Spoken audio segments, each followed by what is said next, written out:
Voilà, donc on va passer, je m'excuse, donc j'ai oublié la caméra. Donc je vais fermer la caméra parce que ça allège un peu la connexion. Voilà, donc on va passer à la deuxième partie, Six Sigma.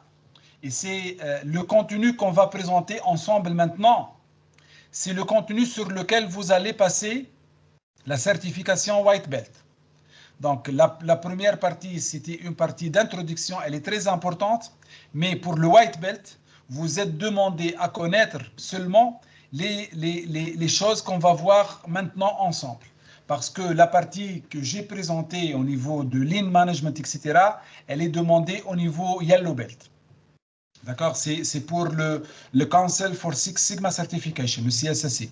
Donc, chaque organisme, il a sa définition pour les ceintures. L'ordre est le même, mais les connaissances, ce n'est pas le même. Pour le Council for Six Sigma Certification, المجلس الأمريكي لشهادة Six Sigma, donc il définit cette partie que je vais présenter maintenant comme le niveau White Belt. C'est un niveau un peu avancé par rapport à d'autres organismes. D'accord? Donc, introduction à Six Sigma. Qu'est-ce que c'est le Six Sigma?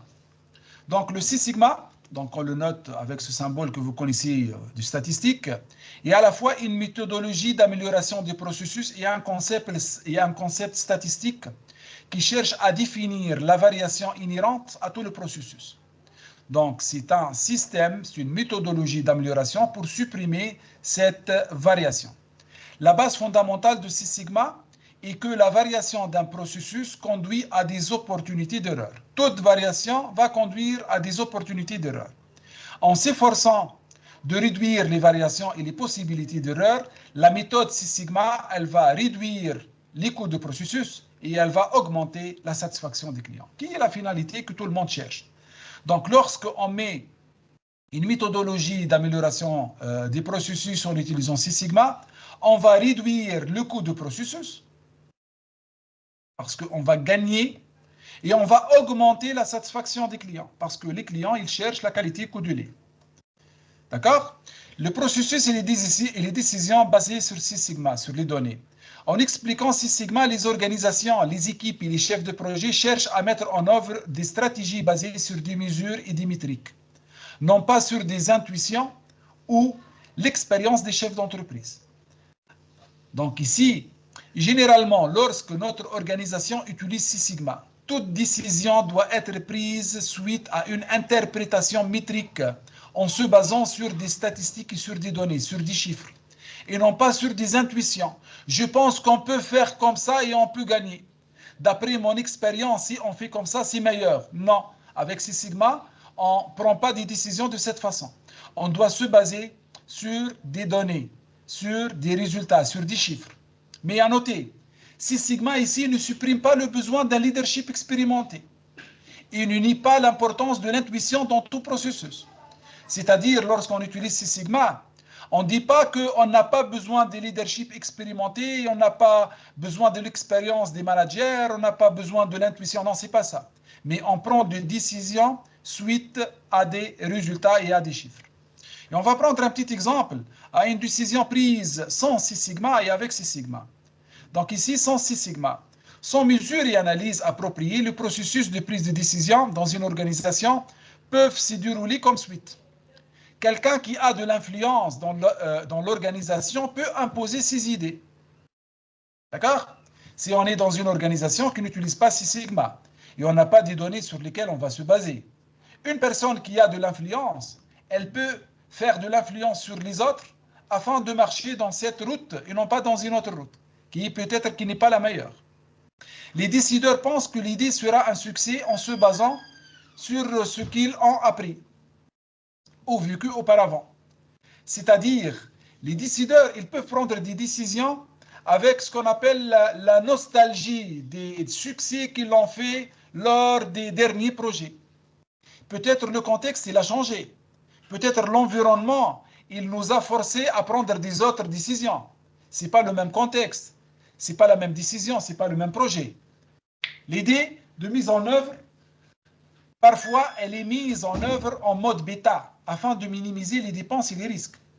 Donc, le mode bêta, c'est de tester ce résultat sur un nombre restreint de personnes pour ne pas le tester sur la totalité de l'usine et avoir des résultats catastrophiques.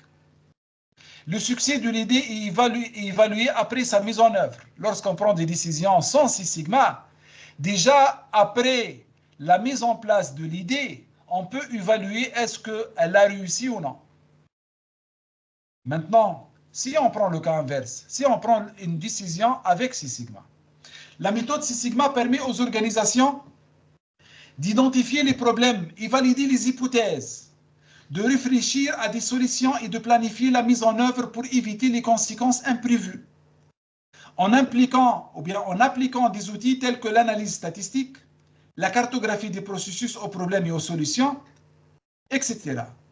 Donc, les équipes peuvent visualiser et prédire le résultat avec un haut niveau de précision, permettant aux dirigeants de prendre des décisions avec moins de risques financiers.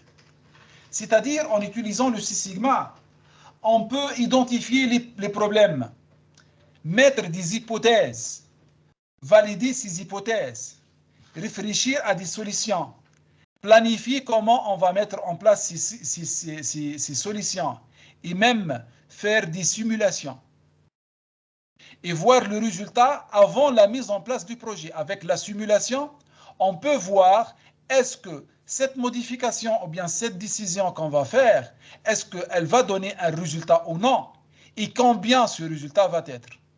C'est vrai qu'on a une marge d'erreur, mais c'est une marge d'erreur minime. Et on va voir après quelle est la marge d'erreur qui peut gêner et comment on peut la maîtriser. Parce que dans toute hypothèse, on a une marge d'erreur. Mais ici, si on utilise Six Sigma correctement, la marge d'erreur est minime. Parce que la marge d'erreur, ça peut provenir comment les humains vont appliquer ça. Et pour minimiser le maximum possible de cette marge d'erreur, il faut connaître comment faire ce qu'on appelle la conduite au changement. Comment on va conduire ce changement? Comment on va impliquer les gens pour qu'ils soient la locomotive de ce projet de changement et non pas une force de résistance. D'accord? Définir Six Sigma. Six Sigma, en tant que méthodologie d'amélioration du processus, elle implique une vaste bibliothèque d'outils et de connaissances. Donc, c'est une méthodologie d'amélioration qui met en place tout un enchaînement qu'on appelle donc la méthodologie DMAIC. On va voir DMAIC et DMADF et quelle est la différence. Et elle a toute une bibliothèque d'outils, de techniques et des connaissances. Donc, c'est comme Lean. Donc, on va trouver ici des outils qu'on peut les utiliser et les mettre en place. Six Sigma est une représentation statistique appelée un processus parfait. Il faut se rappeler de ce mot. Six Sigma, elle s'appelle le processus parfait. On a maintenant plus que Six Sigma, hein? Mais le Six Sigma, déjà 3,4 défauts par million, déjà c'est énorme comme valeur. C'est presque l'idéal. C'est presque une chose parfaite. Donc, techniquement, dans un processus Six Sigma, il n'y a que 3,4 défauts par million d'opportunités. Donc, il faut réfléchir un peu sur ce nombre. Hein. Vous avez une usine qui est en train de fabriquer, par exemple, des appareils téléphones. Par 1 million d'appareils, vous tolérez que 3,4 non-conformités. 3,4 non-conformités par million de produits, ou bien par million de services. En pourcentage, cela signifie, vous allez voir, 99,99966% des produits qui sont corrects, des produits qui sont sans défaut. Donc le niveau 5 sigma maintenant, qui n'est pas accepté par quelques industries. Le 5 sigma signifie 99,97%. Donc le processus, il subisse 233 erreurs par million. Si votre industrie utilise le 5 sigma, vous êtes à 233 erreurs, on tolère 233 erreurs par million de produits, par million d'opportunités. Vous êtes à 99,97%. Pour nous, Si on voit ces chiffres pour la première fois, on va dire que 99,97%, c'est un pourcentage magnifique, excellent. Dans certaines industries, ce pourcentage pose un grand problème. Et on va prendre des exemples pour vous expliquer que la différence entre le 5 sigma et le 6 sigma, elle est énorme. D'accord? Voilà. Donc, le niveau de 1 sigma, on est à 69%, donc je vais prendre le taux d'erreur. Hein. On est à 69% d'erreur, donc c'est la quatrième colonne, les erreurs. À 2 sigma, on est à 31% des produits non conformes, 69 produits conformes. À 3 sigma, on est à 6,7, on tolère 6,7 erreurs, c'est-à-dire 66 807 par million. Et en 4 sigma, on est à 6210 erreurs par million, donc c'est 0,62%. À 5 sigma, on est à 233 erreurs par million, on tolère 0,023%. À 6 sigma, on tolère 3,4 erreurs, ou bien défects par million. Le 7 sigma, par exemple, il tolère 0,019 erreurs par million. C'est le taux de 99,9999981%. Donc, il tolère que 0,5019% d'erreurs possibles. D'accord? Maintenant, on va prendre la différence entre le 5 sigma et le 6 sigma pour voir avec des cas réels, est-ce que vraiment il y a de la différence? Est-ce que vraiment 99,977%, c'est pas suffisant parfois? Oui, c'est pas suffisant parfois. On va prendre ici l'exemple de NOAA, qui est le National Oceanic and Atmospheric Administration. Donc, c'est le contrôleur aérien aux États-Unis. Il gère par jour 28 537 vols. C'est-à-dire par année, ils sont en train de gérer 10 416 millions de vols. Si on travaille avec le 5 sigma, c'est-à-dire qu'on tolère 2426 vols chaque année avec des problèmes. Le problème, ça peut être un accident. Ça peut être un problème léger. C'est-à-dire qu'il y a 2426 vols qui ont une erreur. C'est énorme comme chiffre. Vous voyez?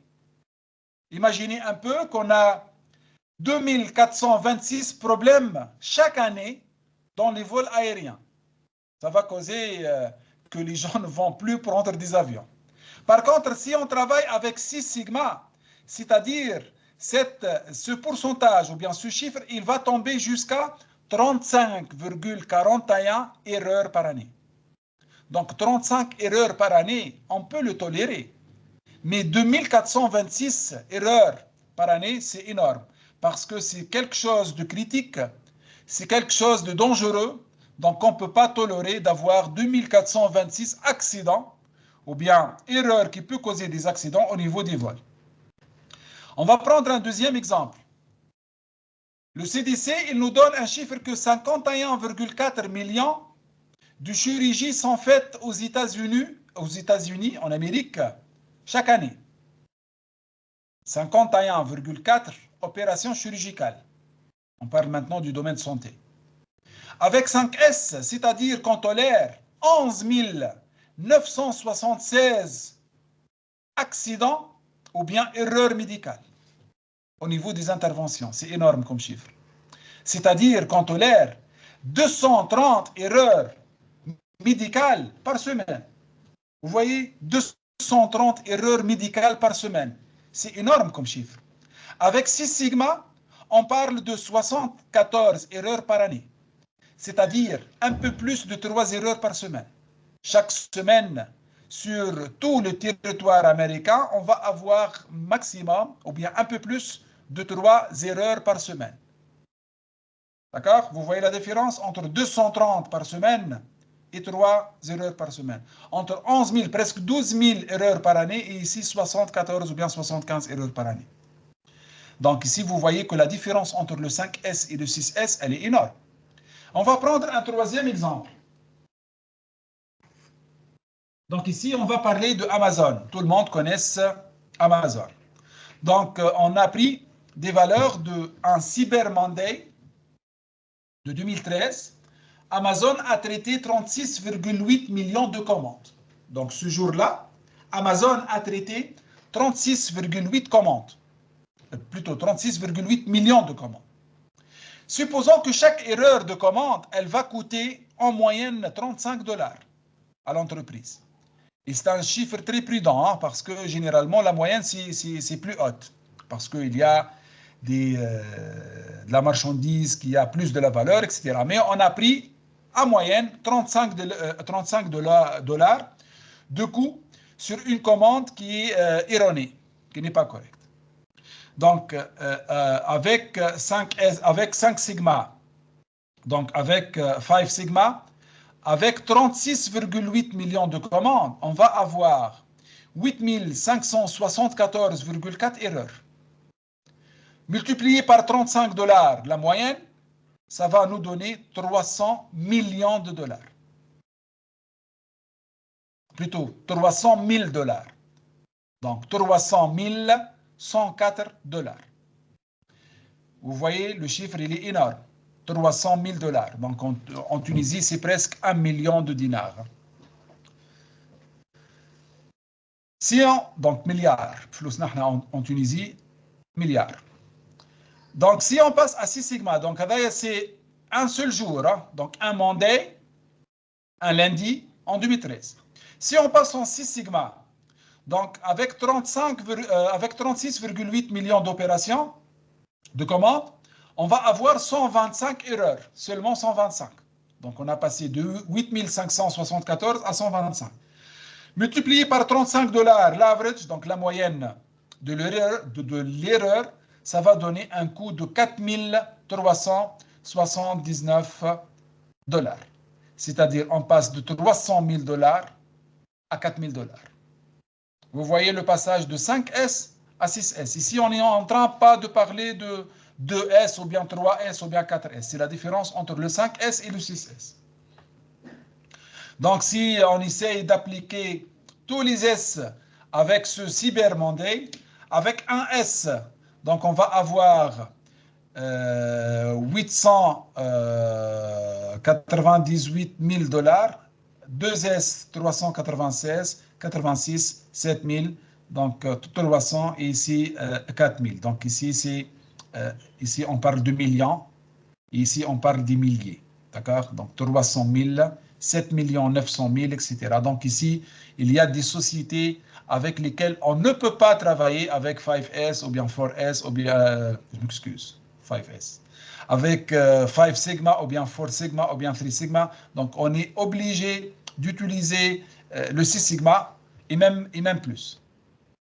Comment calculer le 6 sigma? Comment on fait le calcul du rendement? Donc c'est le nombre des opportunités moins le nombre de défauts, le tout divisé par le nombre des opportunités et on le multiplie par 100. D'accord? Donc la formule, c'est nombre d'opportunités moins nombre de défauts sur nombre d'opportunités multiplié par 100. Ça va nous donner le calcul de niveau de sigma. Donc, quels sont les principes communs de ces sigma? 1. L'amélioration, elle est axée sur le client. Ici, en combinant la voix du client, voice of customer, la voix du client. C'est quoi voice of customer ou bien la voix du client? C'est le feedback du client. Dans le marché, toujours, on dit qu'il faut entendre les clients. Il faut prendre en considération les réclamations du client. Il faut faire des questionnaires pour voir est-ce que le client est satisfait ou non. D'accord? Donc, en combinant la voix du client, c'est-à-dire c'est que le client attend réellement d'un produit ou d'un processus avec des mesures, des statistiques et des méthodes d'amélioration du processus, les organisations augmentent la satisfaction des clients, ce qui renforce les bénéfices, la rétention et la fidélité des clients.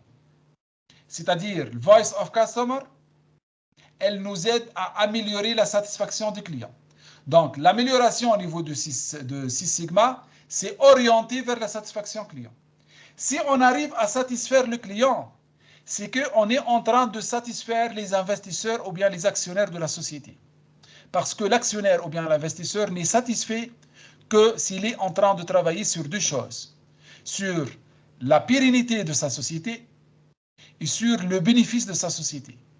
Et il ne peut avoir ces deux choses-là, sauf que ses clients sont satisfaits. Généralement, on parle des clients potentiels. Hein. Parce que le client qui ne paye pas ses factures, on n'a pas de souci à le satisfaire. Mais les autres clients, on doit les satisfaire. Si on les satisfait, on est en train de gagner. Parce qu'ils vont payer leurs factures. Et si on est en train de gagner, on est en train de garder la pérennité de la société. Donc, la deuxième chose sur laquelle s'est aligné le Six Sigma, c'est l'amélioration continue du processus. L'amélioration continue du processus est inhérente à la méthode Six Sigma. Une organisation qui adopte complètement la méthode Six Sigma ne cesse de s'améliorer. Les organisations qui mettent en place le Six Sigma, ils sont toujours dans une boucle d'amélioration continue. Elles identifient et hiérarchisent les domaines d'opportunité de manière continue. Et une fois qu'un domaine est amélioré, l'organisation passe à l'amélioration d'un autre domaine. Donc, on entre dans une boucle d'amélioration continue. On essaie d'améliorer un processus. Après avoir un processus stable, donc on passe à un autre processus. Et même ce processus stable, on commence à le mettre dans une boucle d'amélioration continue pour ne pas s'arrêter. Ici, si on arrive à améliorer en continu les processus, qu'est-ce qu'on va gagner? On va gagner au niveau des trois choses, qualité, coût de lait. Parce qu'avec un processus fluide, un processus clair, un processus amélioré, on va augmenter la qualité, on va réduire dans les délais et on va réduire dans les coûts. Donc, automatiquement, on est en train de gagner au niveau de la satisfaction client. Et on est en train de garder au niveau de la satisfaction des investisseurs et des propriétaires de la société. D'accord? C'est le principe de balance de scorecard. Hein? Donc, c'est un principe qui met tout ça en boucle. La variation maintenant, l'une des façons d'améliorer continuellement un processus, c'est de réduire la variation de ce dernier. C'est-à-dire, si vous passez parfois à un pizzeria, et lorsque vous demandez un pizzaton napolitain, vous allez avoir à chaque fois un dosage différent de la quantité de fromage mise dans le pizza. Est-ce que vous avez de la confiance envers ce processus de travail, envers ce pizzeria? Non. Parce que vous pouvez inviter votre ami et par coïncidence, son pizza va avoir une quantité très légère de fromage. Donc, il y a une grande variation. Parfois, il met beaucoup de fromage, parfois, il ne met pas une quantité assez, etc. Donc, cette variation cause un problème auprès des clients. Éliminer les déchets, c'est ce qu'on a déjà dit. Et dans ce point, que le Lean Process Management, on va le mettre en place. Donc, l'élimination de gaspillage, ça entre aussi dans les calculs de Six Sigma. D'accord? Équiper les gens. Avec quoi? L'amélioration du processus comprend une approche à deux volets. Une équipe d'amélioration des processus composée de gestionnaires de projets, d'experts en méthodologie et d'experts en la matière définit, planifie et met en œuvre une amélioration. Cette équipe donne ensuite aux employés qui travaillent directement avec le processus au quotidien les moyens de contrôler et de gérer le processus dans son état amélioré. C'est-à-dire, lorsqu'on a un processus sur lequel on est en train de travailler, on doit avoir une équipe d'amélioration du processus et on va voir que cette équipe d'amélioration, c'est une équipe pluridisciplinaire dans laquelle on va trouver des experts, on va trouver des gens de la production, des gens de la qualité, des gens de maintenance, des gens de la logistique, etc.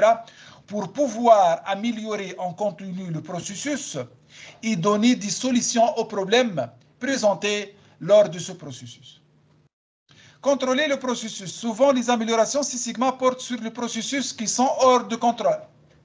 L'objectif, c'est l'amélioration et de ramener un processus dans un état de contrôle statistique et de s'assurer que le processus reste sous contrôle. C'est-à-dire, lorsqu'on mène un projet Six Sigma, c'est un projet coûteux.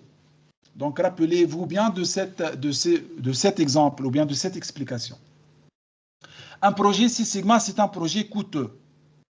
C'est pour cette raison, lors de la mise en place d'un projet Six Sigma, il faut bien choisir au début sur quel échantillon ou bien sur quel processus ou bien sur quelle partie de l'organisation on va mettre en place ce projet. Et de deux, le projet Six Sigma, à certains moments, il doit être clôturé. Donc, ça ne reste pas comme l'amélioration continue, une chose qui est en continu.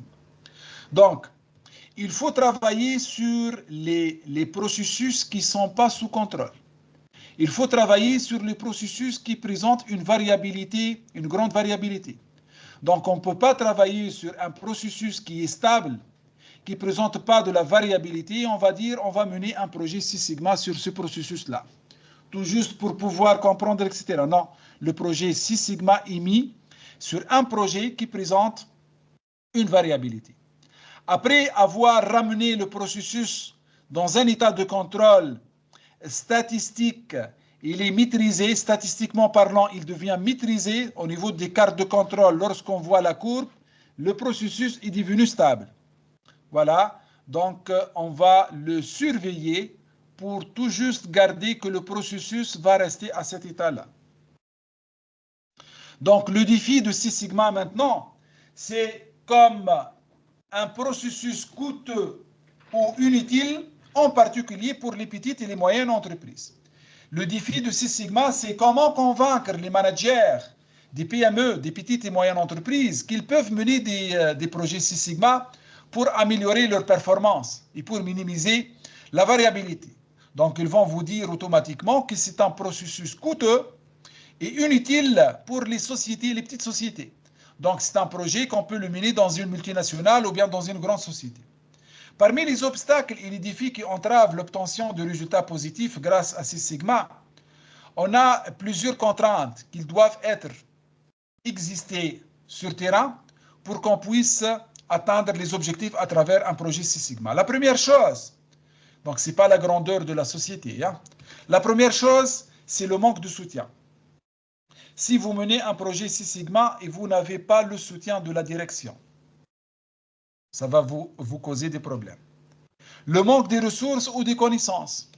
Si vous n'avez pas les ressources nécessaires pour mener ce projet, ou bien qui ne sont pas formés sur les projets Six Sigma. Par exemple, vous allez mener un projet, donc la direction va mettre à votre disposition une équipe pluridisciplinaire pour que vous puissiez mener votre projet, mais après 2-3 jours, elle va demander cette équipe à rejoindre leur poste de travail parce qu'on a une commande urgente ou bien parce qu'on a une panne au niveau des machines et qu'on a besoin de cette ressource-là.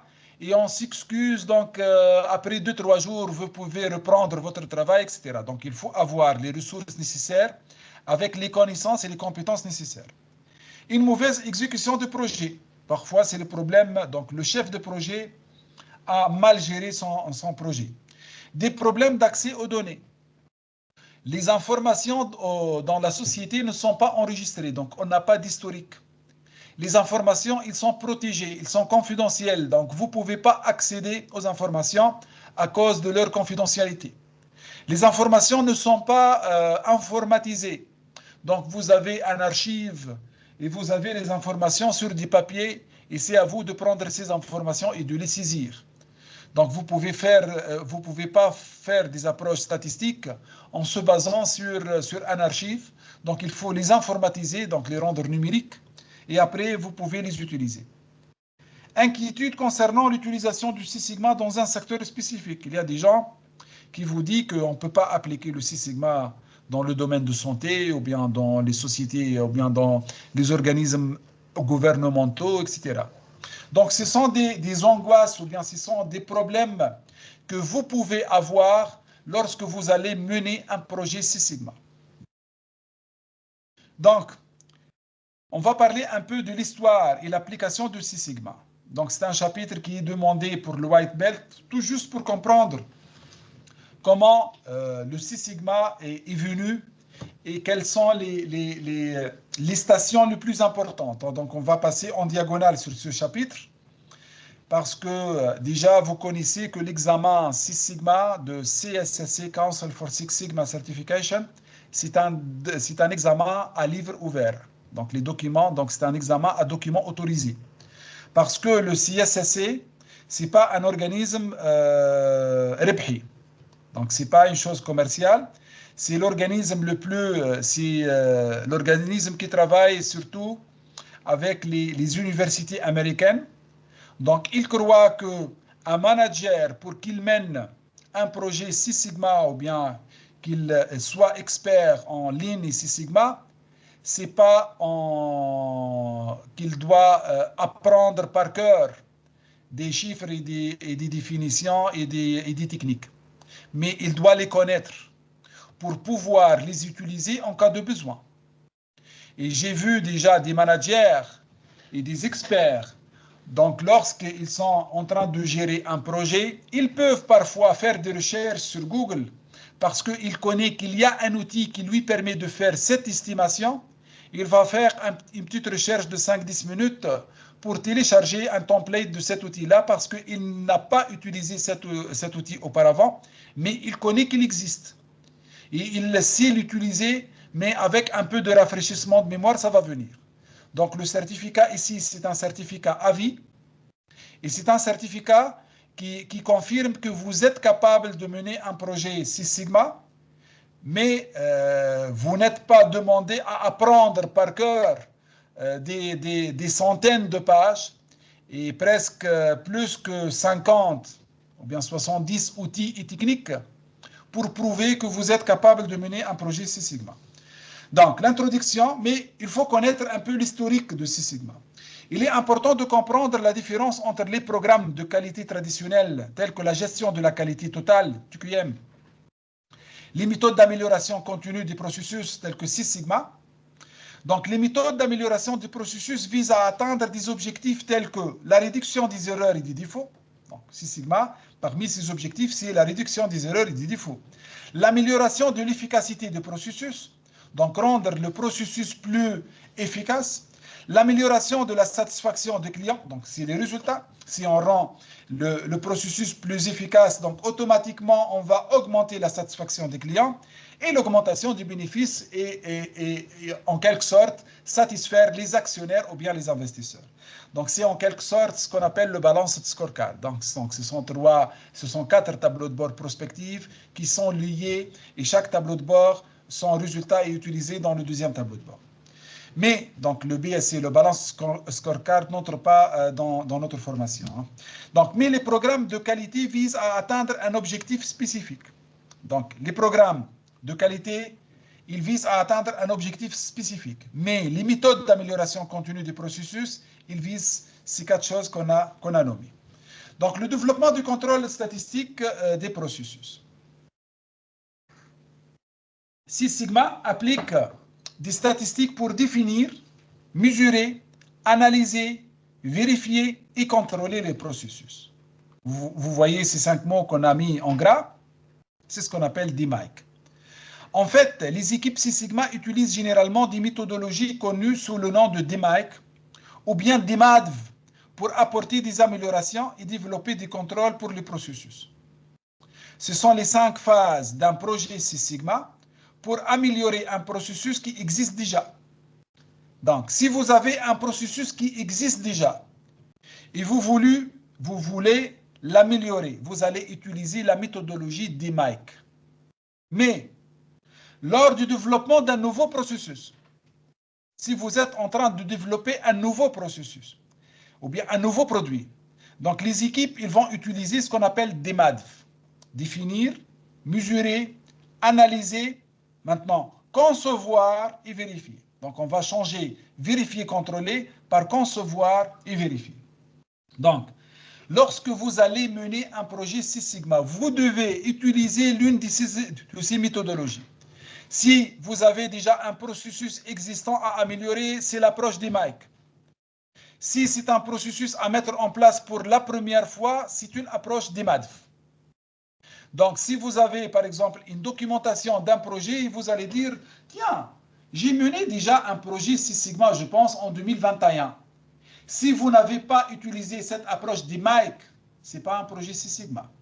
Parce que le projet Six Sigma, il doit s'aligner avec la méthodologie des Mike. Il doit obligatoirement avoir 5 phases. Définir, mesurer, analyser, vérifier, contrôler. Au niveau de la ceinture Green Belt, la ceinture verte de la formation Six Sigma, on entre dans chacune de ces lettres, dans définir, et on explique quels sont les outils et les techniques qui sont proposés par Lean et par Six Sigma pour définir la problématique.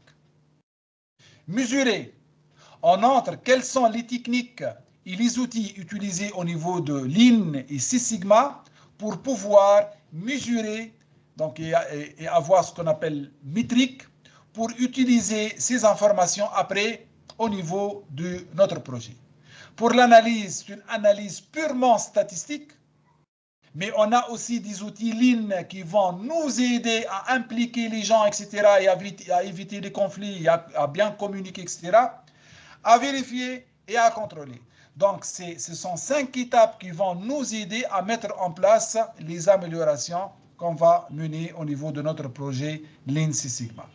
C'est pour cette raison que dans la formation Lean Six Sigma, vous allez avoir 2 volets.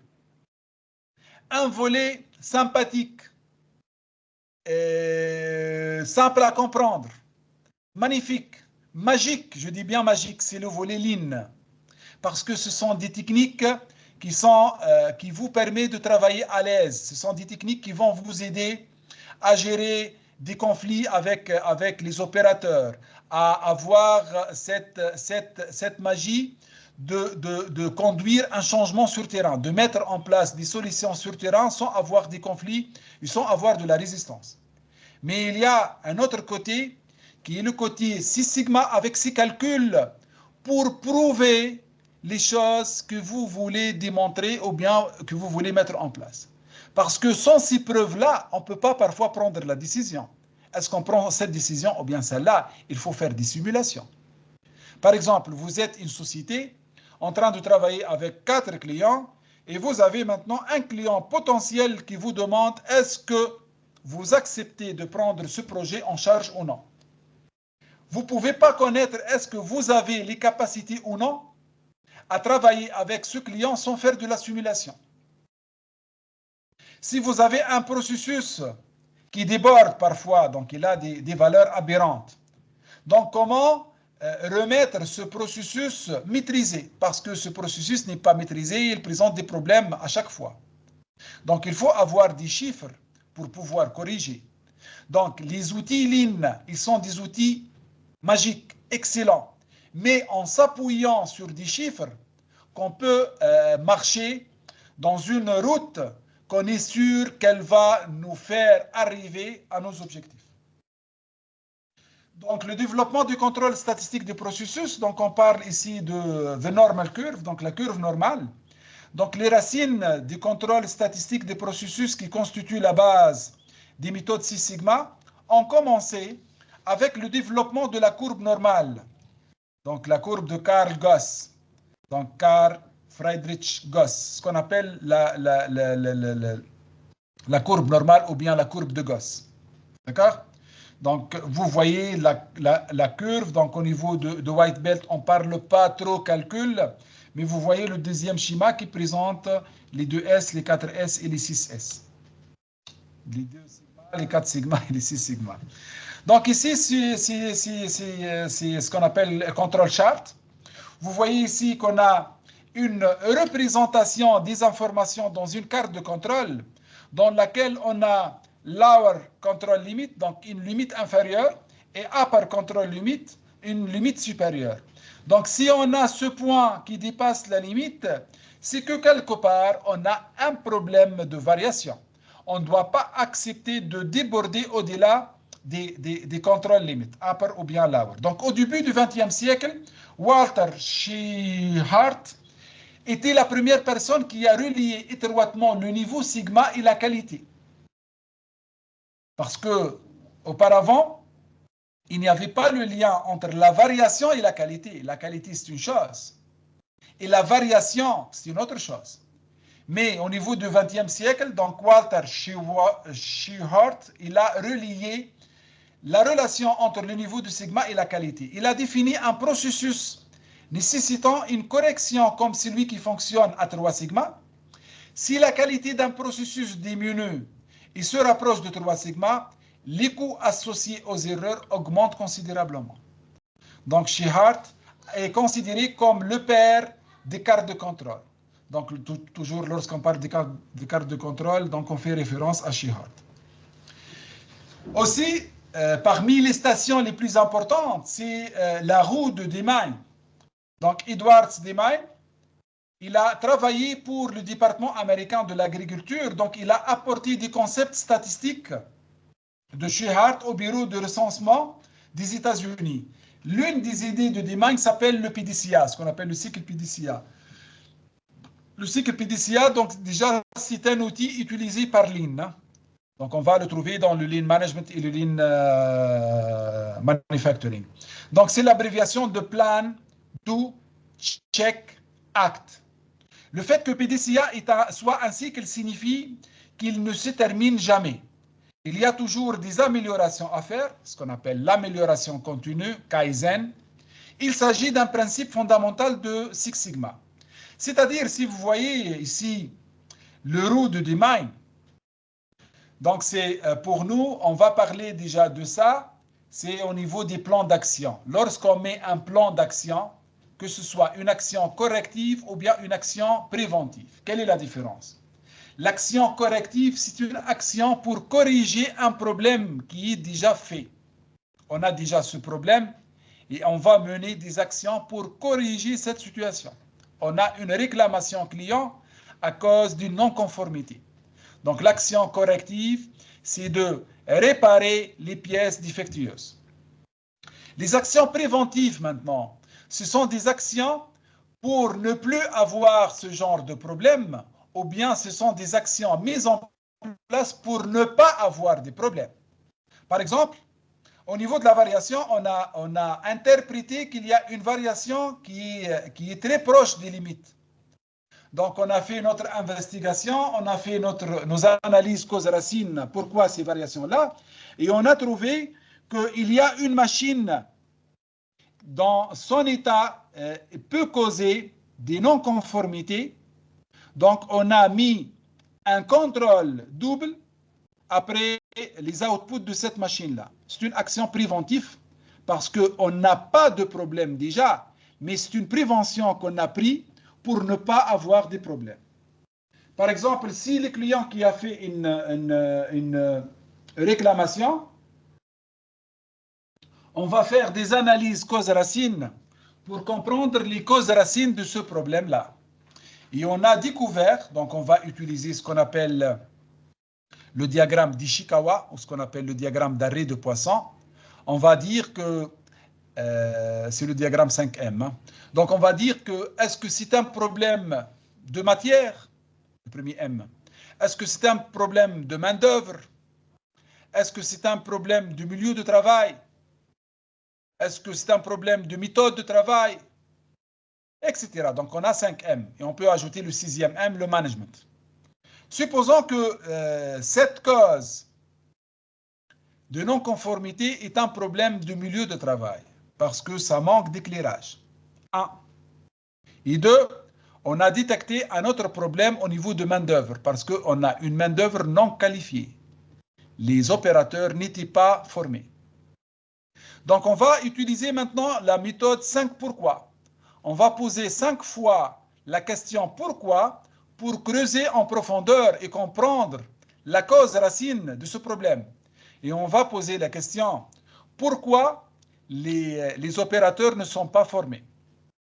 La réponse, parce que ce sont des nouveaux recrutés et le recrutement a été fait d'une façon accélérée, donc ce n'était pas prévu. Le deuxième pourquoi maintenant. Pourquoi le recrutement n'était pas prévu? Parce qu'on a des employés qui ont démissionné ensemble dans la dernière période et on était obligé de recruter des opérateurs, sans faire les formations nécessaires. Donc le troisième pourquoi? Pourquoi les opérateurs ont démissionné de notre société? Parce que l'environnement de travail n'était pas bien, parce qu'il y avait beaucoup de conflits avec les supérieurs hiérarchiques et parce que le salaire n'était pas aligné avec nos concurrents. Donc on a ici 3 réponses. On peut s'arrêter là, parce que 5 pourquoi, c'est le maximum, on pose 5 fois pourquoi. Donc on doit trouver des solutions pour ces 3 réponses. On doit trouver une solution au niveau du salaire. On doit trouver une solution au niveau de motivation des opérateurs pour avoir un environnement de travail sain. Et on doit intervenir au niveau de relations entre les opérateurs et les managers pour gérer mieux ces conflits. Parce que sinon, ce problème va persister et va revenir encore. Dans ce segment ou bien dans un autre segment. Dans cette ligne de production ou bien dans une autre ligne de production. Avec ce client ou bien avec un autre client.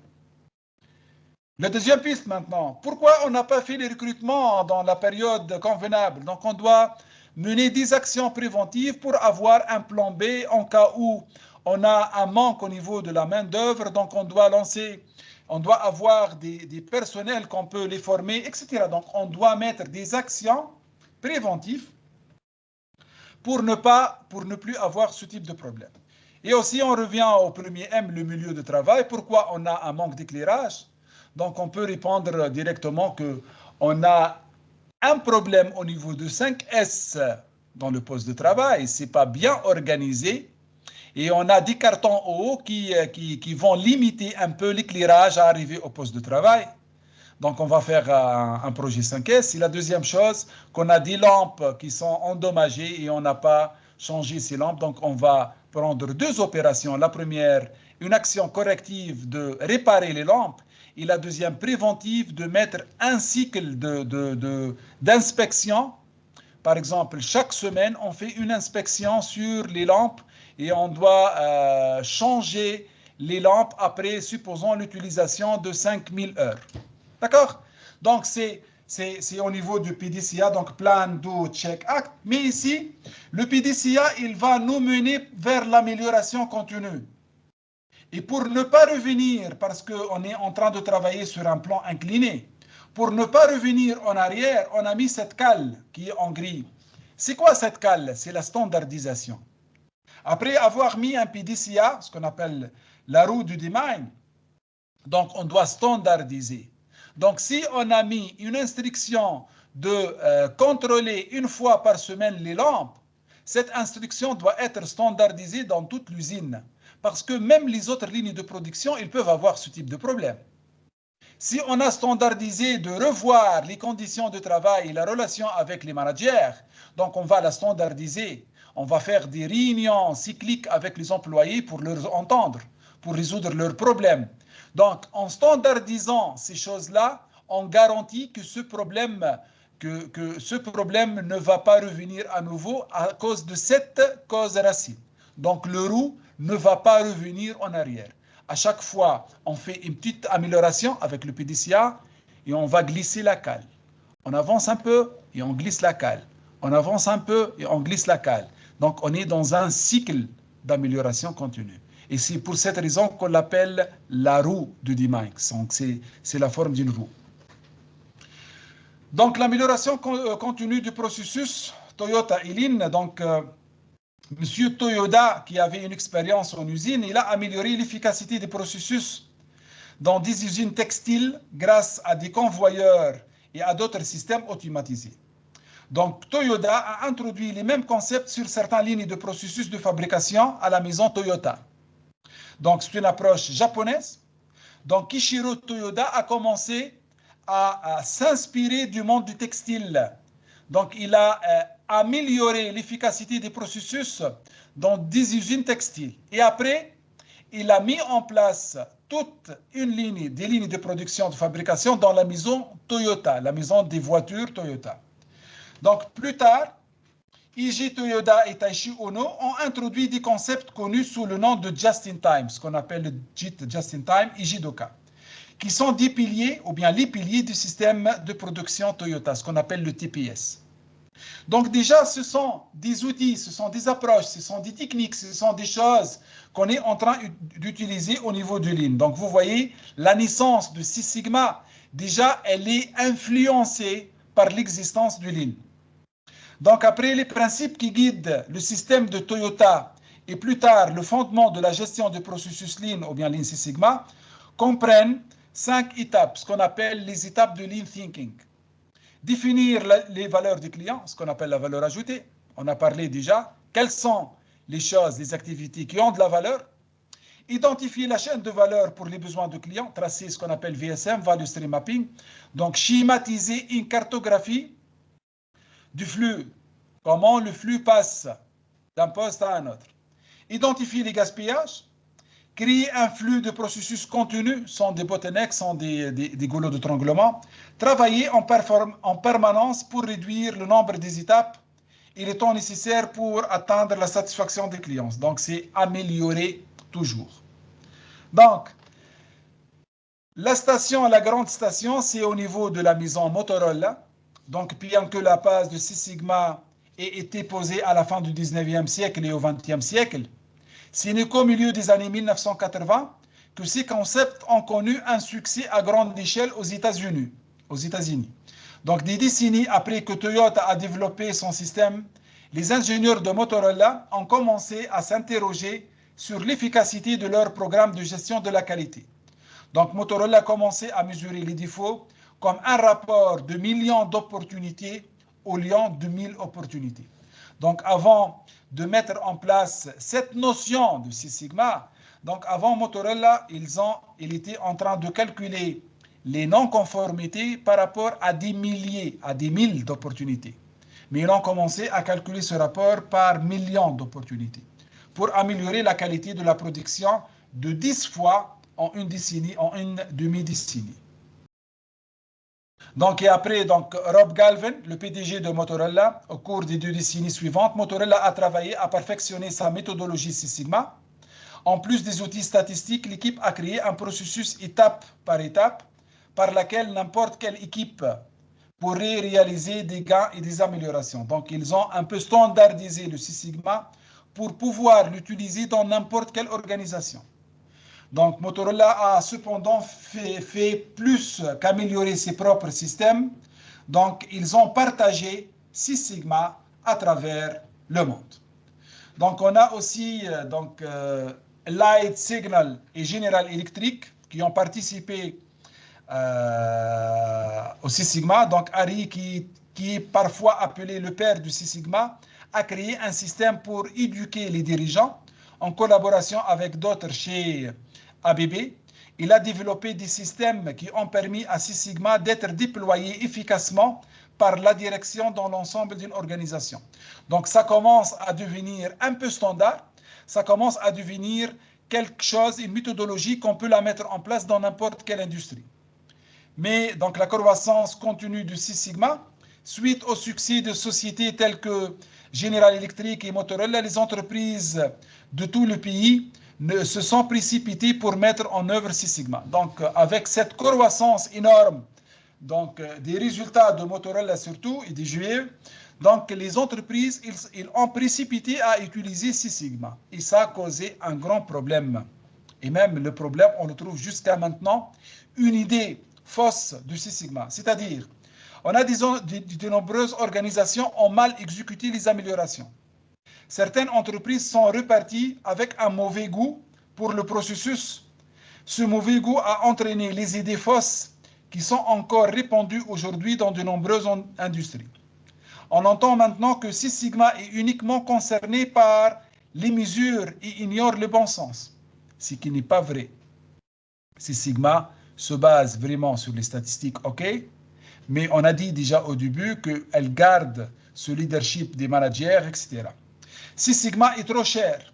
Peut-être Six Sigma est coûteux au début, mais elle entraîne généralement des économies qui couvrent plus que son investissement initial. Donc le ROI, le retour sur investissement de Six Sigma, il est énorme.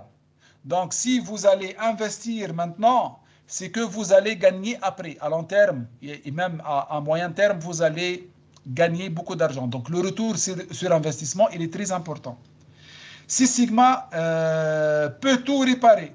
Si le moral ou d'autres problèmes de ressources humaines sont à l'origine d'un problème, les statistiques ne peuvent pas vous aider. Donc il faut se rappeler toujours que Six Sigma, c'est de la statistique.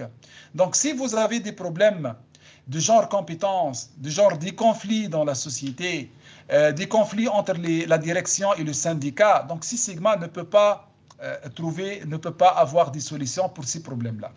Mais on va voir qu'au niveau de Lean, on peut trouver des solutions pour les gestions des conflits, etc. Donc l'application des connaissances de Six Sigma, les équipes Six Sigma tentent de quantifier le degré de défaillance d'un processus en calculant le niveau Sigma, les coûts des défauts, les temps d'arrêt et d'autres mesures, et combien cela pourrait coûter pour résoudre le problème. Voilà, donc c'est un peu l'historique. Donc j'ai essayé de résumer le maximum possible de l'historique, mais ce qu'on doit prendre, se rappeler de la maison Motorola, qui était l'un des stations les plus importantes pour la naissance de Six Sigma, et que Six Sigma, elle inspire de Lean. Donc il y a des choses comme le PDCA, etc., qui sont utilisées dans les deux approches. Donc maintenant, pour les certifications au niveau du Six Sigma ou bien au niveau de Lean Six Sigma. Donc on a 5 types de ceintures. Donc c'est comme les arts martiaux, donc c'est comme les sports des arts martiaux. Donc on parle de white belt, ceinture blanche, ceinture jaune, ceinture verte, ceinture noire. Et on a la dernière ceinture, c'est le master ceinture noire, c'est master black belt. Donc, au niveau de Lean, la ceinture, la première ceinture, c'est la ceinture blanche, white belt. Donc, on va voir ici que le white belt, c'est le niveau débutant. Donc, tout juste, vous êtes demandé de comprendre le fonctionnement de Lean Six Sigma et que vous êtes familiarisé avec les principes de base de la méthodologie Six Sigma. Vous comprenez qu'est-ce que ça veut dire Six Sigma et vous êtes un peu familiarisé avec le Six Sigma. Le niveau Yellow Belt, c'est le niveau qualifié. Donc, vous apprenez des informations de base sur la méthode DMAIC, souvent utilisée pour améliorer les processus. Les compétences de sortie, donc vous allez comprendre le rôle Six Sigma, développement et gestion des équipes, outils de qualité de base tels que le diagramme Pareto, les diagrammes de séquence, diagrammes de dispersion, les histogrammes, etc. Les métriques Six Sigma communes, le collecte de données, comment ça se fait, les analyses du système de mesure, les analyses des causes profondes, c'est-à-dire les analyses causes-racines qu'on a parlé, les Ishikawa, 5 pourquoi, etc. Et une introduction aux tests d'hypothèse. Vous voyez ici que à ce niveau-là, le white belt de CSSC, de Council for Six Sigma Certification, est appelé par des autres organisations yellow belt. D'accord? Parce que ça nécessite à peu près 3 heures de formation. Mais le niveau Yellow Belt, c'est beaucoup plus avancé que les autres organisations parce que ici, le Yellow Belt, ça demande 20 heures de formation. Donc, vous devez faire à peu près 20 heures de formation pour avoir le Yellow Belt. Mais on voit qu'il y a des autres organismes qui donnent le Yellow Belt après, je ne sais pas, une formation de 30 minutes. Donc, ce n'est pas le même niveau. Ici, je répète que CSSC, et on va voir que c'est parmi les organismes reconnus aux États-Unis, en Amérique du Nord, au Canada, et même à l'Occident, donc en Europe. Le niveau Green Belt, maintenant, c'est le niveau indépendant. Si vous avez maintenant une ceinture verte, Lean Six Sigma, ce que généralement vous êtes doté de la capacité des analyses analytiques intermédiaires. Donc, cette partie du cours, elle est très intéressante. Donc, ça entre dans l'examen de certification. Parce que si vous êtes formé Lean Six Sigma, vous devez connaître les types de ceintures. Parce que vous allez, en menant un projet Six Sigma, vous allez faire l'analyse de ressources. Combien de ceintures jaunes vous avez besoin, combien de ceintures vertes, est-ce que vous avez besoin d'un black belt ou non, etc.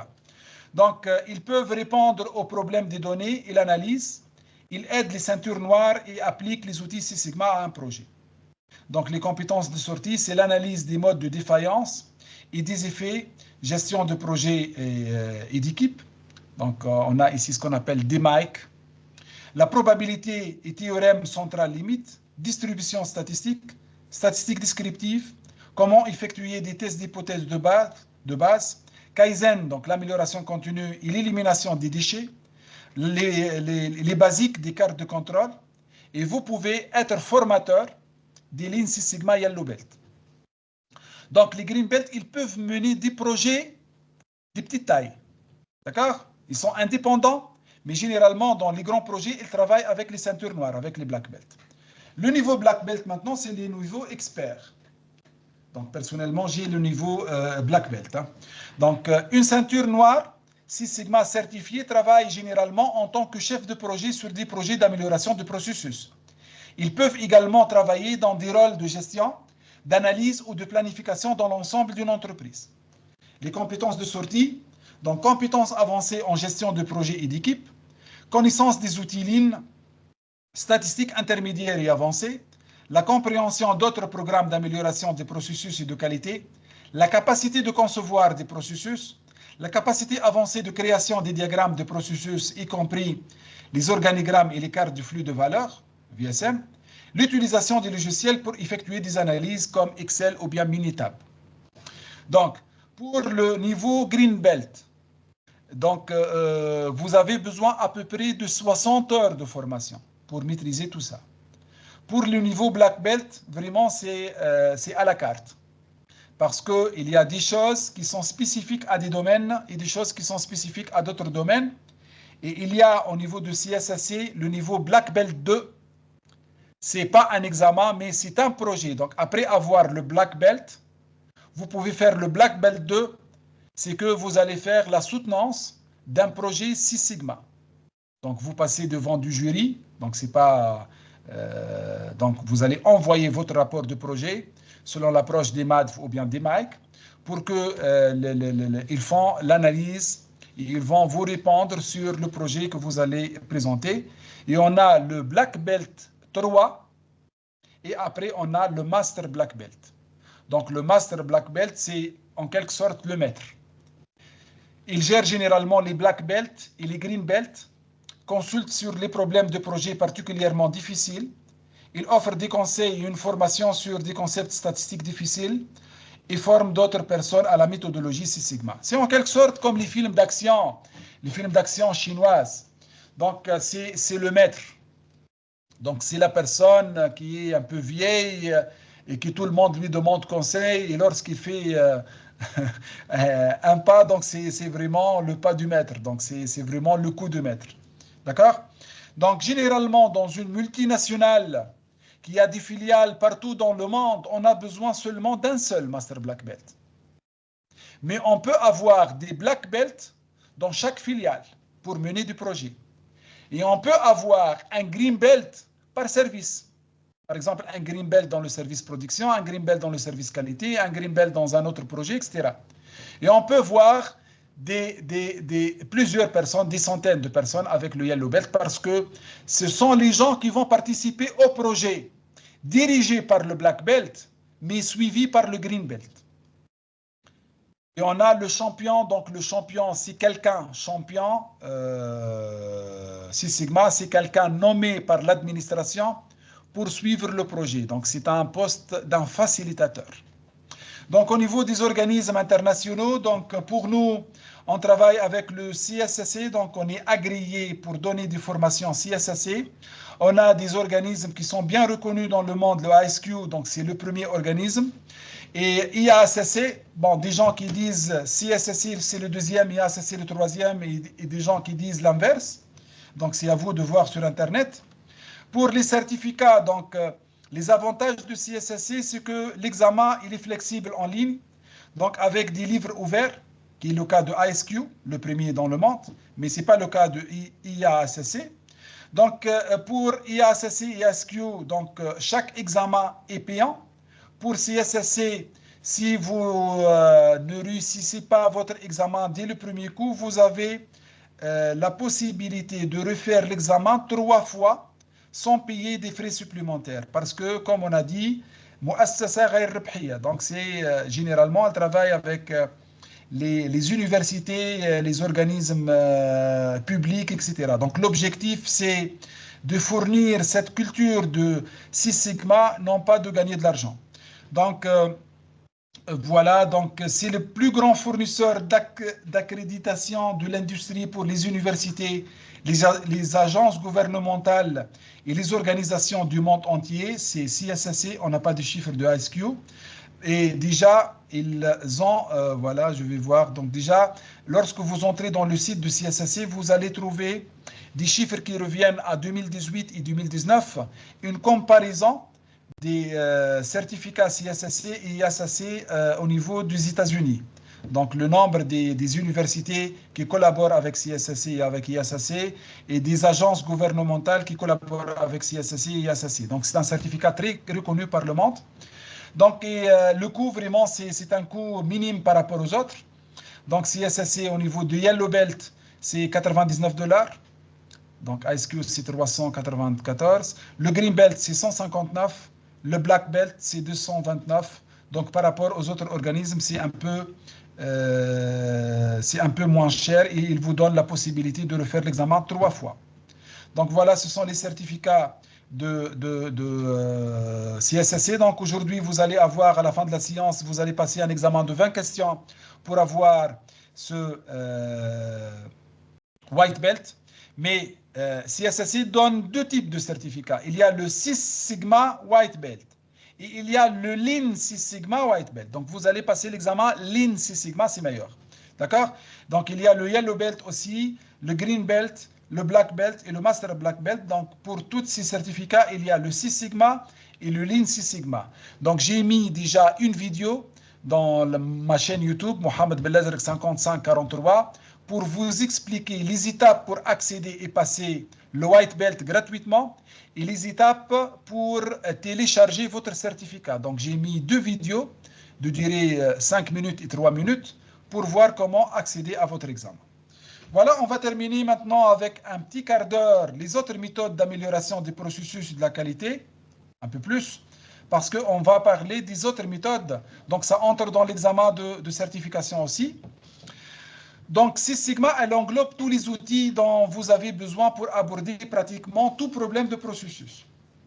Mais la familiarité avec d'autres types d'amélioration de processus et des méthodes de qualité est demandée. Donc, il faut savoir, il faut connaître les autres méthodes et être un peu familiarisé de ce que offrent les autres méthodes. Donc, pour cette raison, on va présenter, je pense, cette méthode. Donc, la gestion du processus Lean, vous connaissez déjà.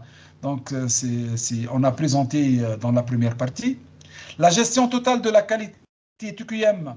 Donc, c'est une approche adoptée dans des environnements commerciaux aux États-Unis, donc développée dès 1950. Donc, la gestion de la qualité totale est devenue populaire vers les années 80.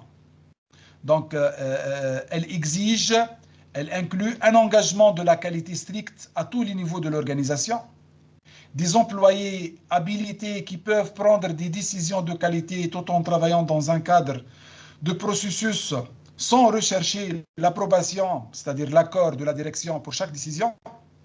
Donc, elle donne plus de... Donc, si vous avez dans votre fiche de fonction que vous pouvez donc faire telle chose, donc vous n'êtes pas demandé à chaque fois de demander l'accord de votre supérieur hiérarchique. Donc, dans TQM, c'est contradictoire ici. Donc, il ne faut pas demander toujours l'accord, il faut prendre l'initiative, il faut répondre aux choses demandées d'après votre fiche de fonction. Donc, il y a des choses dont vous avez le droit de prendre ces décisions-là, donc il ne faut pas à chaque fois revenir à votre supérieur hiérarchique. Donc, c'est une structure de récompense et de reconnaissance à promouvoir travail de qualité afin que les employés aient une raison de prendre des décisions de qualité. Ici, on parle généralement de l'assurance qualité plus que contrôle qualité. La planification stratégique qui prend en compte des objectifs de qualité et d'amélioration de la qualité lors de la prise de décision à long terme et des systèmes qui permettent aux organisations d'apporter des améliorations et de contrôler la qualité. Donc, les initiatives du TQM, elles se basent sur 8 éléments clés. L'éthique, l'intégrité, la confiance, la formation, le travail d'équipe, le leadership, la reconnaissance et la communication. Donc, pour mettre en place un système de gestion totale de la qualité, il faut s'appuyer sur ces 8 piliers. D'accord? Donc, la gestion totale de la qualité, c'est comme une maison, si on peut la comparer un peu. L'éthique, l'intégrité et la confiance, ce sont les fondations de la qualité. La formation, le travail d'équipe et le leadership, ce sont les briques par laquelle les organisations de qualité sont construites. La communication honnête et ouverte et concise, donc c'est le mortier qui lie tout le reste. La reconnaissance, c'est le toit. Donc on peut la rassembler ou bien mettre l'exemple, se rappeler de l'exemple de la maison. Donc l'éthique, l'intégrité, la confiance, ce sont les bases, ce sont la fondation. Formation et travail d'équipe, leadership, ce sont les murs et les briques avec lesquels on est en train de passer d'une hauteur à une autre. La communication, c'est elle qui va relier tout ça. Et le toit, c'est la reconnaissance. D'accord? La réingénierie des processus d'affaires. Donc, le troisième exemple, après le Lean et après le TQM, la réingénierie du processus d'affaires, ce qu'on appelle le BPR, Business Process Reengineering.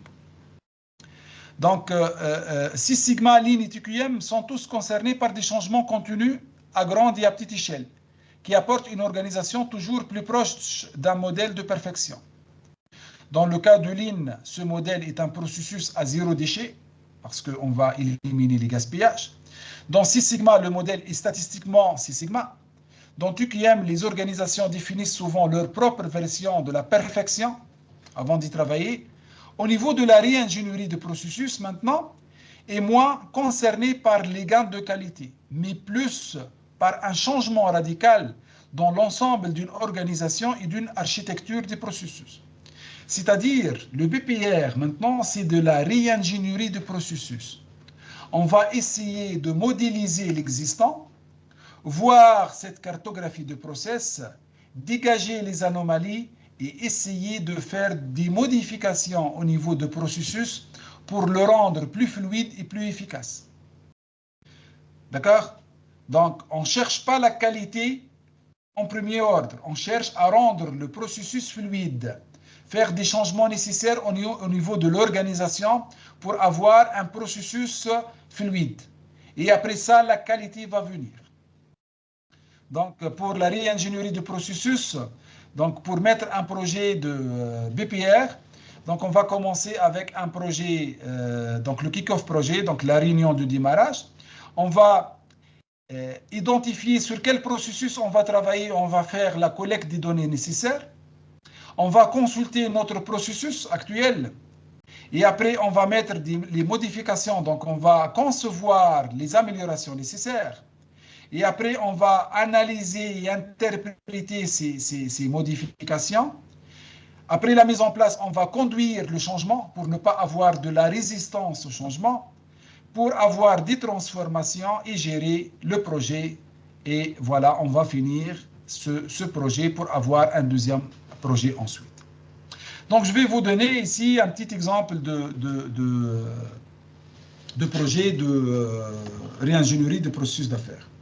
Par exemple, donc, vous êtes demandé comme un consultant ou bien comme un expert dans votre domaine de essayer de réparer les problèmes existants dans notre processus et essayer de l'améliorer. Donc, la première chose qu'on doit faire, c'est de schématiser l'existant. Comment le processus est en train de fonctionner. Et vous avez plusieurs logiciels qu'on peut les utiliser pour schématiser la cartographie de processus comme Bizagi, comme BPR, comme Draw.io, etc. Donc il y a beaucoup de logiciels qu'on peut utiliser. Et en schématisant le processus actuel, il faut impliquer les opérateurs et les managers. Donc ici, je suis en train de vous parler d'un retour d'expérience qu'on ne peut pas le trouver dans des documents, mais c'est un retour d'expérience. Si vous êtes sur terrain, vous devez l'avoir. Donc, lorsque vous allez faire la cartographie de processus, vous devez impliquer les opérateurs et les managers pour ne pas avoir de la résistance au changement par après. Parce que vous êtes là pour améliorer le processus. Donc, vous êtes là pour donner des changements. Et tout changement, ça va causer une résistance au changement. Parce que les gens qui sont en train de travailler durant 20 années de cette façon, Ils ne vont pas accepter d'une façon facile de changer leur méthode de faire les choses. Et surtout les managers qui ont peur de ne pas avoir les compétences nécessaires pour maîtriser cette nouvelle méthode. Ils vont dire qu'il faut rester travailler comme ça pour ne pas perdre mon poste. Les employés aussi, ils ont peur du changement parce qu'ils sont habitués à cette méthode de travail, c'est la routine, donc ils ne veulent pas changer.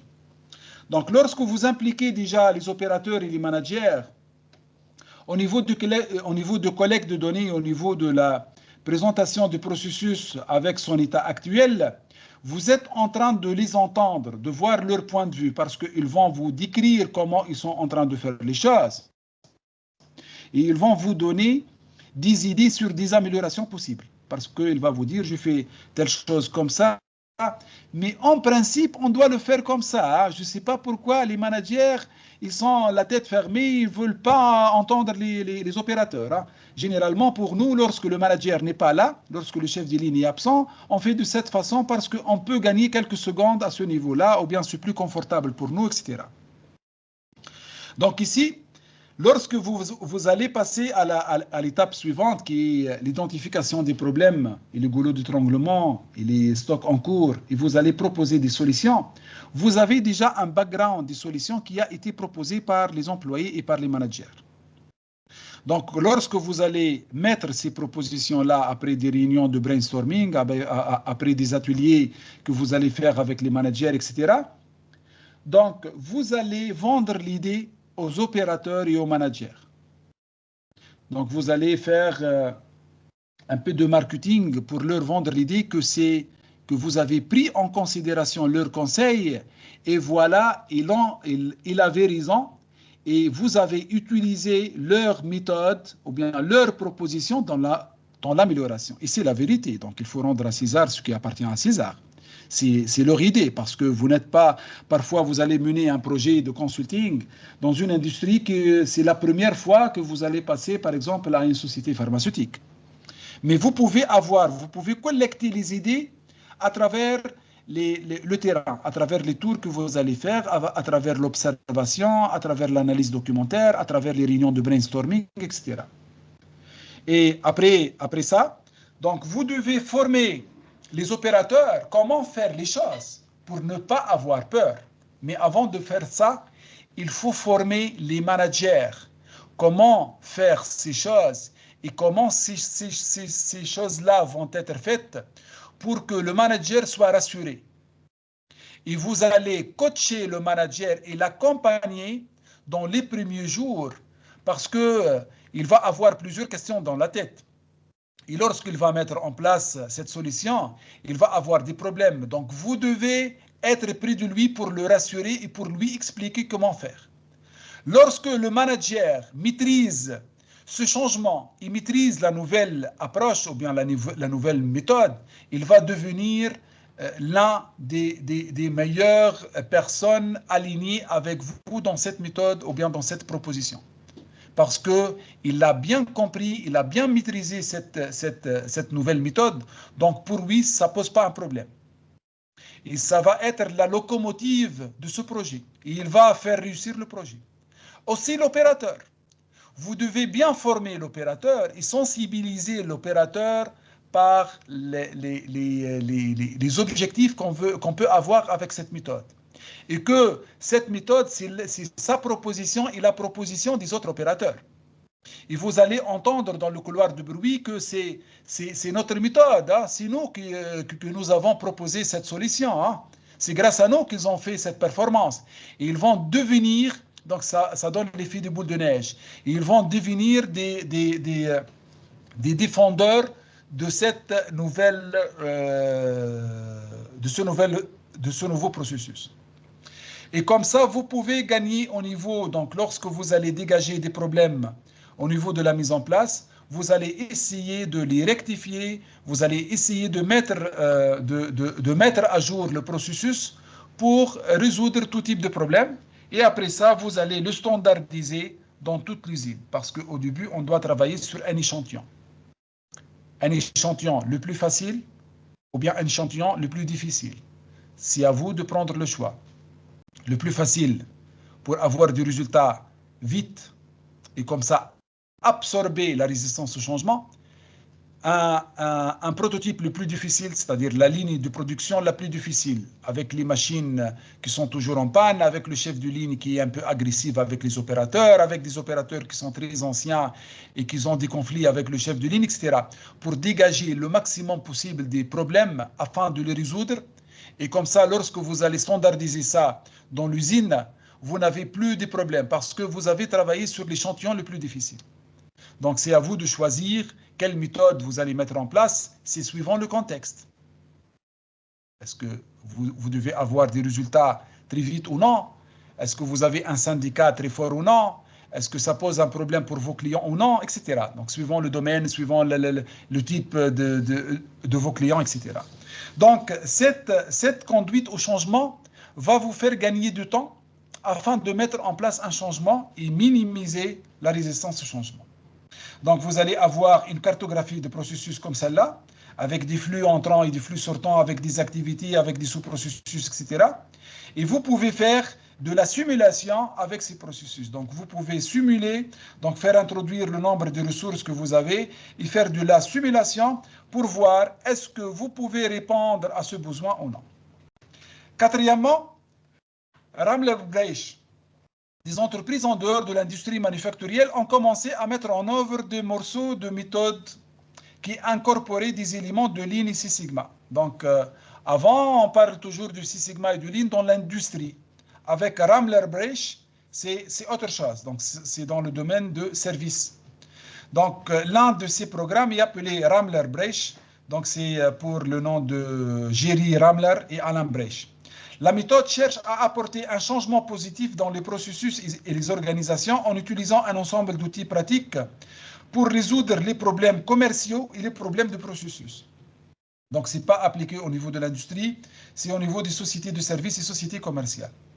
Donc, ils ont mis un modèle qui a créé une matrice de 3 niveaux de performance et de 3 dimensions de performance, qui sont les niveaux de performance sont performer le processus et l'organisation. Les dimensions, management, la conception et l'objectif. Et ils ont créé cette matrice pour expliquer, dans cette matrice, par exemple, si on prend performer la conception, c'est-à-dire concerné par les outils et les formations nécessaires pour faire le travail ainsi que la documentation. Organiser la conception, c'est concerné par les organigrammes généraux et l'architecture du processus.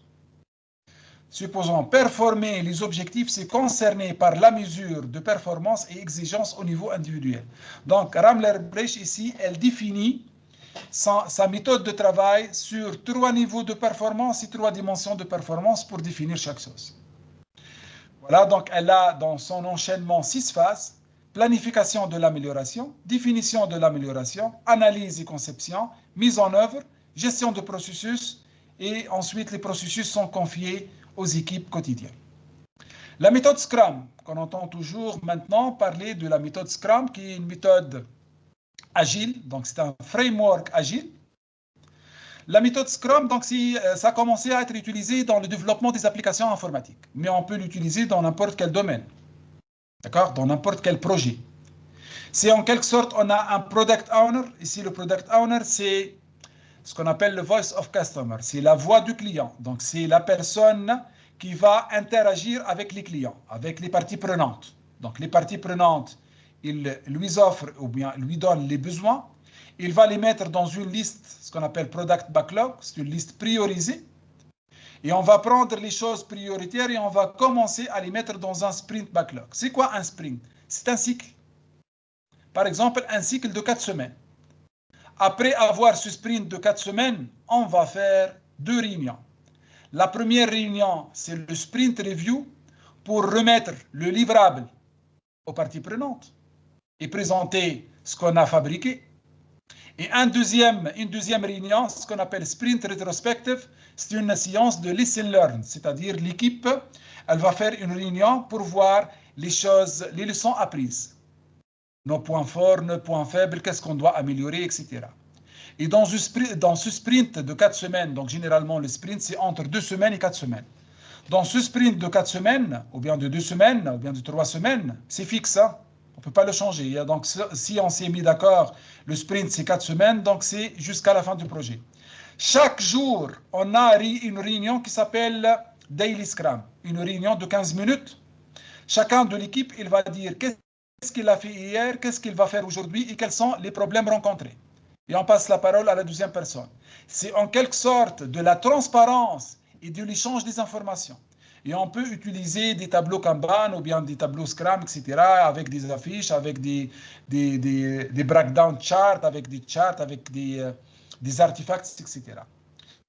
Donc ici, ce cycle, on l'appelle, cette méthodologie ou bien ce framework, on l'appelle la méthode Scrum. Donc c'est une méthode très utilisée dans le monde du développement informatique et ça commence à exister dans d'autres projets, sauf un peu les projets de construction, hein, sauf un peu le projet des bâtiments et des ponts, etc. Mais il y a des sociétés maintenant et des projets qui utilisent ce qu'on appelle la méthode hybride. C'est quelque chose entre la méthode classique, ce qu'on appelle predictive, la méthode prédictive, la méthode classique, et la méthode Scrum, et les méthodes agiles. Donc, c'est une chose, la méthode hybride, c'est une chose entre les deux, d'accord? Elle prend un peu de ce côté et un peu de ce côté. Quel est l'avantage de ce framework? C'est un framework agile, c'est-à-dire les parties prenantes peuvent à tout moment changer leur demande. Et on peut le lancer dans le sprint suivant.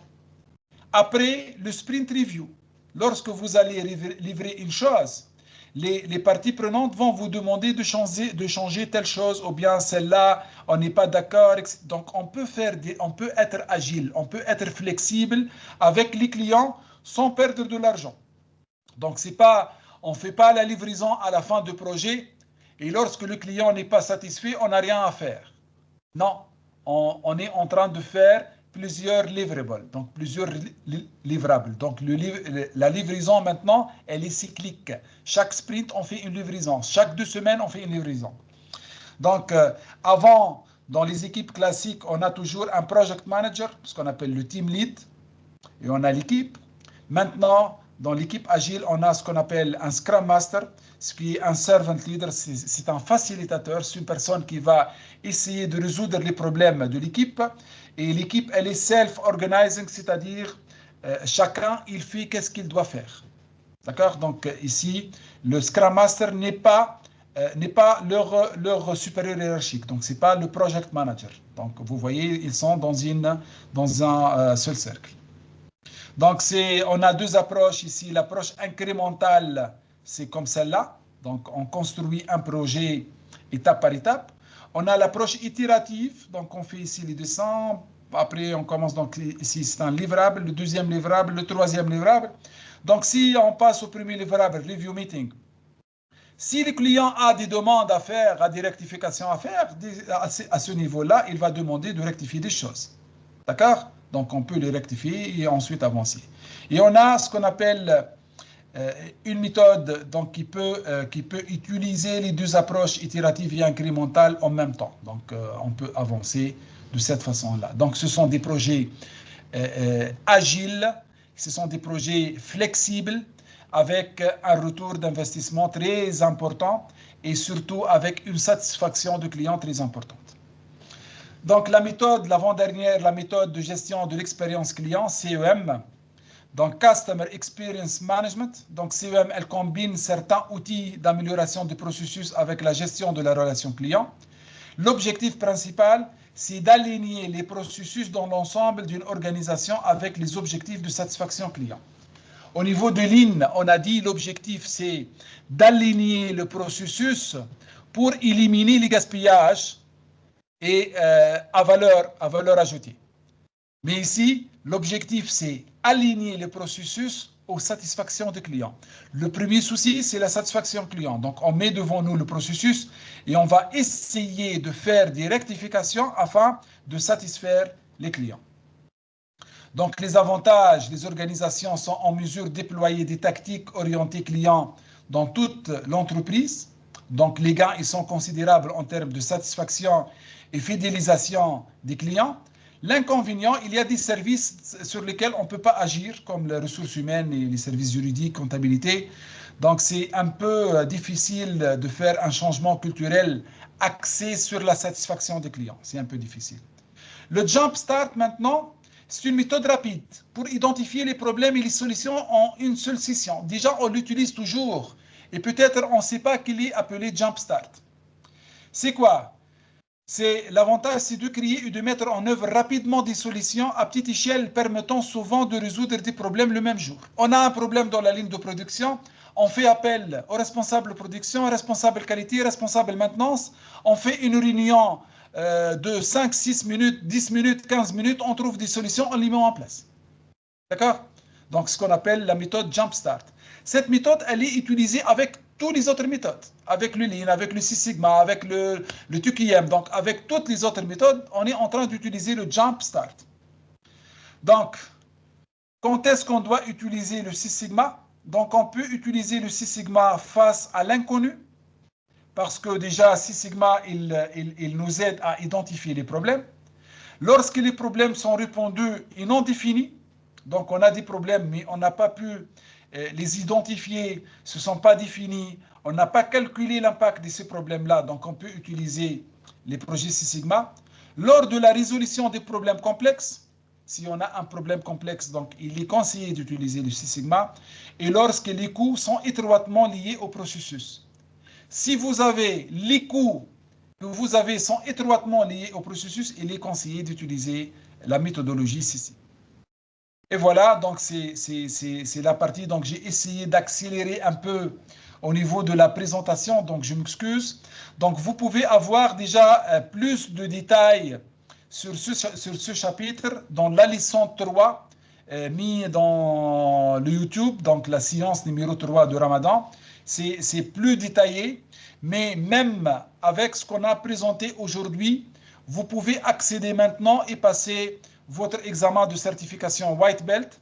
Donc, c'est 20 questions à répondre dans 30 minutes et vous devez avoir un taux de 70%.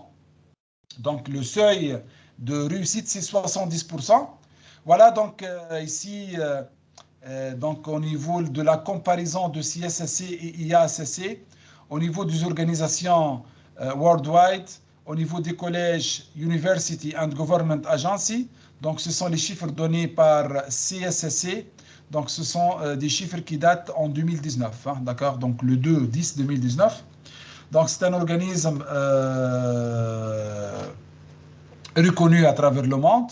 Donc, pour notre société, c'est BLM, Best Lean Management Training and Consulting, 6 ici en Tunisie. Donc, on est agréé par the Council for Six Sigma Certification, voilà, donc BLM Training Tunisia, à faire des formations Green Belt, donc au niveau de Lean Six Sigma. Et même, on peut vous aider, vous coacher pour le Black Belt. Donc, pour notre prochaine session, donc, on a une session Yellow Belt, Green Belt, parce que le Green Belt, donc, vous pouvez entrer directement au Green Belt. Ce n'est pas obligatoire d'avoir le Yellow Belt, parce qu'au niveau du Yellow Belt, on a 12 chapitres à voir ensemble. Le Green Belt, c'est 36 chapitres. Donc, c'est 12 chapitres Yellow Belt et on va continuer. Donc, on a déjà un groupe qui va débuter ce samedi. On va commencer ce samedi. Donc, on a fait une promotion de 229 dinars pour la formation Yellow Belt avec 20 heures de formation. Le voucher, donc c'est 99 $ et on va vous accorder une remise de 20%, donc un code de réduction, un bon de réduction de 20% pour le Yellow Belt et le Green Belt. Pour le Green Belt, c'est 929 dinars pour 60 heures de formation. Le voucher de la passation de l'examen, c'est 159 $ avec 20% de remise. Donc, ça devient à peu près 120 $. Je pense 128 $.